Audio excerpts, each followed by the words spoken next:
Mr. President, thank you. And I do rise in support of my colleague, Senator Merkley from Oregon's amendment on Afghanistan. And I know that we all have good ideas, we all have input here, and we all have our own personal opinions. But it's time to bring our troops home, Mr. President, from Afghanistan.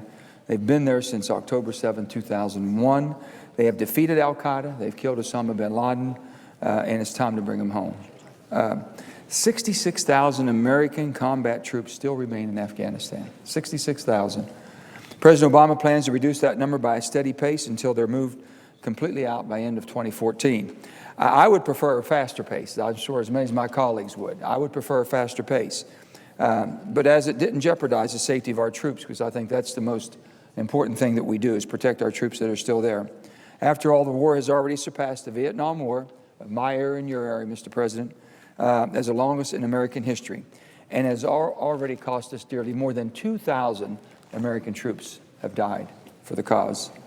Many thousands more have been maimed, and more than $500 billion has been spent just in Afghanistan. Even so, I support the bipartisan amendment sponsored by Senator Merkley of Oregon. It backs the President's current plan to end combat operations in Afghanistan by the end of 2014. But I support the amendment because it also calls for a quicker transition of security operations from U.S. forces to Afghan security forces.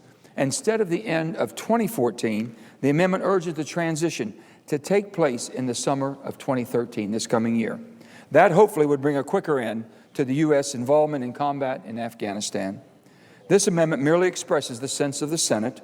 It is not binding on President Obama, and it will not affect any negotiations between Washington and Kabul on whether a residual force of U.S. military advisors in Afghanistan would be there after 2014.